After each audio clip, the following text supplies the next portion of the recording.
Fashion केवल परिधान तक ही सीमित नहीं, बल्कि वो रहन सहन, चाल ढाल, बोल चाल, लोक व्यवहार, मेकअप, फिनिशिंग आदि रूपों में फैला हुआ है।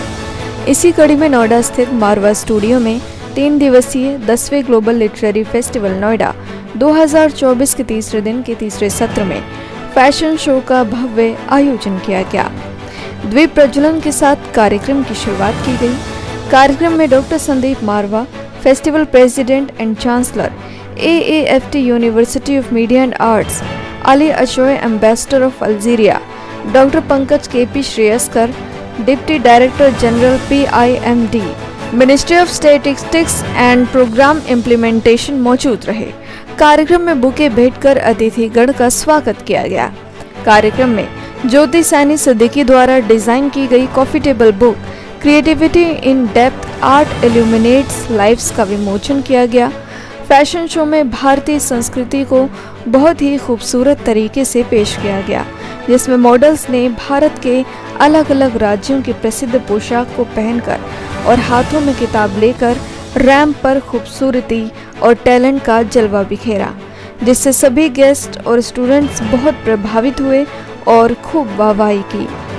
Doctor Sandeep Marwah, festival president and chancellor AAFT university of media and arts ने सभी लोगों का शुक्रिया किया और कहा, मुझे स्टूडेंट्स की मेहनत देखकर बहुत खुशी हो रही है। फैशन डिज़ाइन कपड़ों और एक्सेसरीज पर डिज़ाइन और सौंदर्य को साकार करने की कला है। फैशन शो लोगों के बीच रुचि बनाने और उनके बीच नए आगमन के बारे में जागरूकता फैलाने में मदद करता है। 3 दिन के कार्यक्रम के बाद संदीप मारवा ने कहा, कार्यक्रम काफ़ी सफल रहा। 76 देश इसमें शामिल रहे। इस कार्यक्रम को सफल बनाने के लिए सभी गेस्ट, फैकल्टी मेंबर, मीडिया सभी का धन्यवाद किया।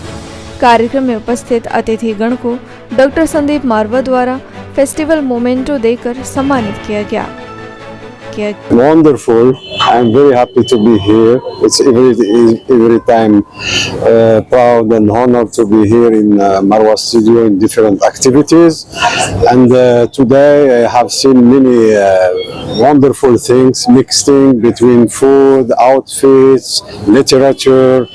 Everything is good. I think you are doing very good job and very well job, and you are contributing to enhance the relation between different countries.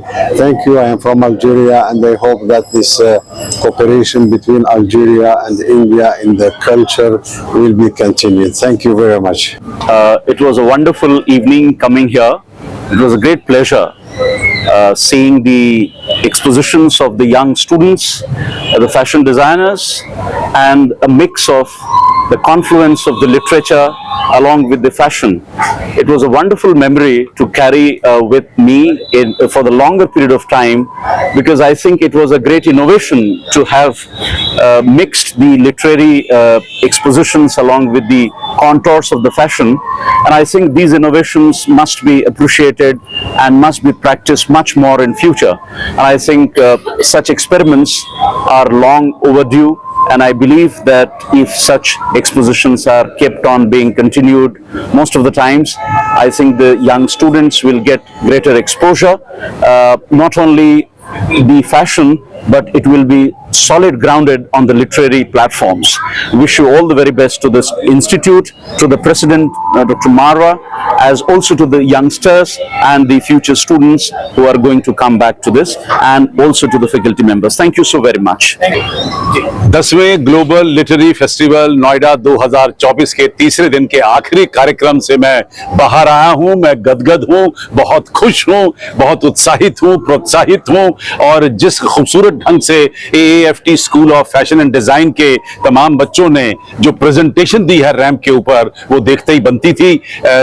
चाहे वो मॉडर्न हो, चाहे वो साड़ियों का रूपरेखा तैयार की गई हो, चाहे वो विभिन्न देशों को लेकर ड्रेसेस तैयार की गई हों, मेरे पास कोई शब्द नहीं है इन बच्चों की तारीफ करने का। इन्हें 30 दिन का टाइम दिया गया था। उस 30 दिन के अंदर इन तमाम बच्चों ने दुनिया भर को लपेटकर एक रैंप के ऊपर इस खूबसूरती से बसेरा बसेरा है, जैसे नदी समुद्र में जाके मिल जाती है। और एक भी कुर्सी शायद खाली नहीं थी, कुर्सी और लोगों पे लोग चढ़े हुए थे, क्योंकि लोग इस खूबसूरत फैशन शो को मिस नहीं करना चाहते थे और हर चीज का उसमें भाव था। बहुत ही, मैं तो कहूंगा कि इमोशनल फैशन शो था, क्योंकि आखिरी राउंड जो था वो उसमें सारे प्रदेशों को लेकर और विभिन्न ढंग से किस प्रकार से वहां की औरतें साड़ी और मेकअप और ज्वेलरी पहनती हैं उसे दर्शाया गया था। और उसी प्रदेश की जो चर्चित किताब है उसको लेकर रैंप के ऊपर मॉडल जो है वो बड़े खूबसूरत ढंग से चलकर लोगों के सामने आई थी।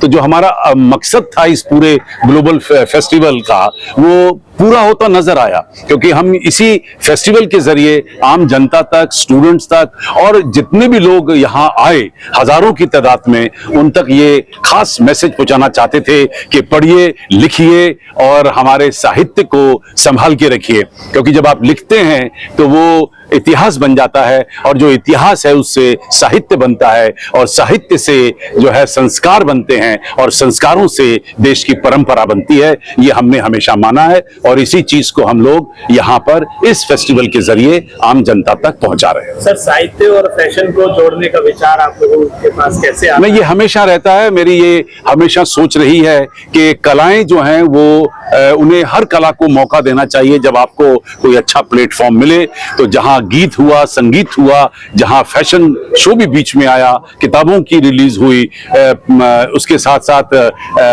कवि सम्मेलन हुआ, मुशायरा हुआ, वार्तालाप हुई, सेमिनार और वर्कशॉप हुई, तो हमने कोई भी ऐसी चीज नहीं छोड़ी जो किसी फेस्टिवल में कभी भी कहीं करवाई गई हो।